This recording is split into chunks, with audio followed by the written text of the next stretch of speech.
Juntos podemos. Hola, el día de hoy vamos a analizar los tabuladores salariales emitidos por la Secretaría de Educación Pública para las universidades tecnológicas, las universidades politécnicas y los tecnológicos descentralizados. Iniciaremos analizando a los tecnológicos descentralizados. Aquí tenemos un punto a favor y tenemos un punto negativo. Como podemos observar, el punto a favor tiene que ver con que por primera vez en la historia de los subsistemas se quitó esta política de tasar el incremento salarial en función del incremento que lograba la UNAM.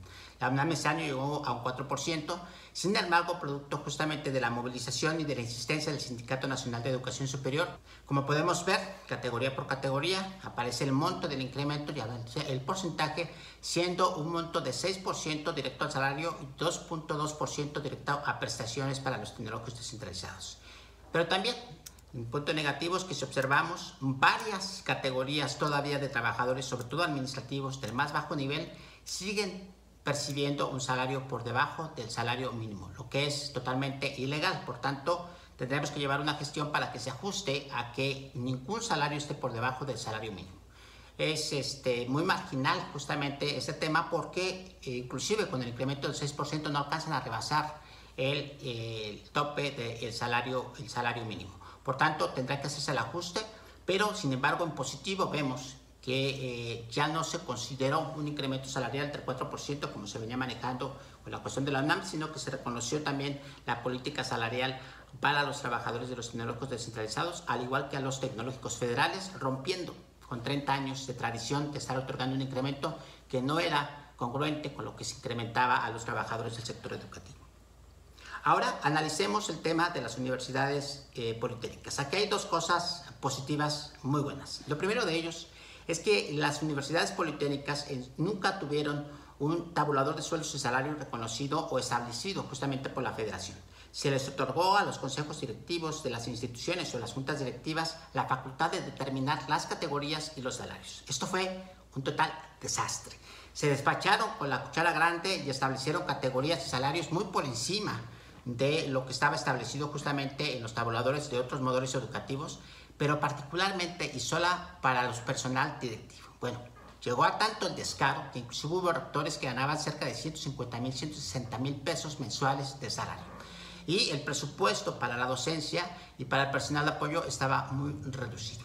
El gran acierto de la Secretaría de Educación Pública, encabezada particularmente la Subsecretaría de Educación Superior, encabezada por Luciano Concheiro, fue de que se normalizara y se homologara un tabulador por primera vez de sueldos y salarios igual que las universidades tecnológicas para las universidades politécnicas. Eso permitió que ahora ya existen categorías perfectamente definidas y con montos perfectamente ajustables para que cada año se puedan dar los incrementos con base en este tabulador salarial. Que dicho sea de paso, por el desastre en el que estaban las universidades politécnicas, pues muchas veces ni siquiera se daba el incremento salarial. Durante años los compañeros no recibían incrementos salariales. Entonces esto es un acierto. Pero lo negativo, como podemos observar, es que en el reconocimiento justamente de las categorías de las universidades tecnológicas y politécnicas, si comparamos el tabulador de las universidades tecnológicas del año 2022 con respecto al incremento que pudiera padecer o que pudiera generarse en el 2023, este fue de solamente el 4%. Es decir, que no se reconoció el incremento como a los tecnológicos descentralizados del 8.2%, 6% a salario y 2.2% a prestaciones. En el caso de universidades politécnicas y tecnológicas, el incremento solamente fue de 4%.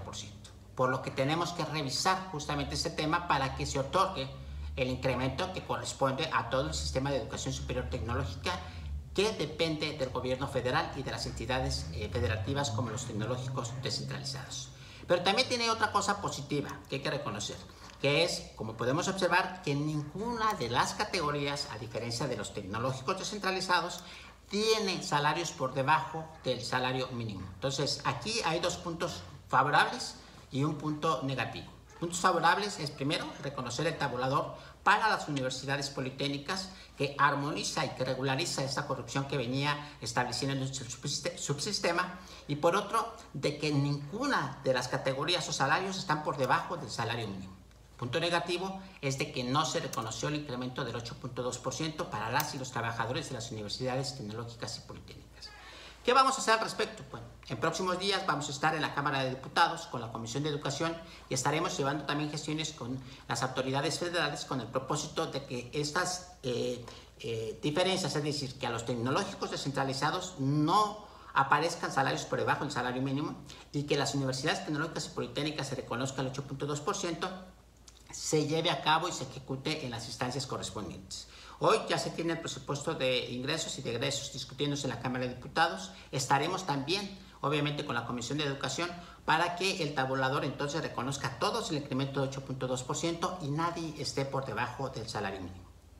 Estos resultados que se van teniendo son producto de dos vertientes. Primero, el reconocimiento a la autoridad, por supuesto el doctor Luciano Concheiro, que está frente a la Subsecretaría de Educación Superior, que es responsable de este sector, y al maestro Ramón, que se encuentra como director del Tecnológico Nacional de México, por los esfuerzos de ir avanzando y irnos escuchando para ir resolviendo esta gran discriminación salarial que existe entre los trabajadores de educación superior tecnológica.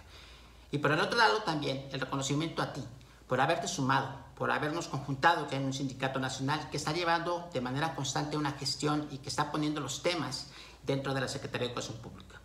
Estos éxitos que tienen que terminar con un tabulador perfectamente armonizado y eventualmente con la homologación salarial son producto justamente de la movilización, de la acción, del trabajo conjunto de miles de trabajadoras y trabajadores en el país que hemos decidido juntarnos a través del Sindicato Nacional de Educación Superior para acabar justamente con la discriminación salarial.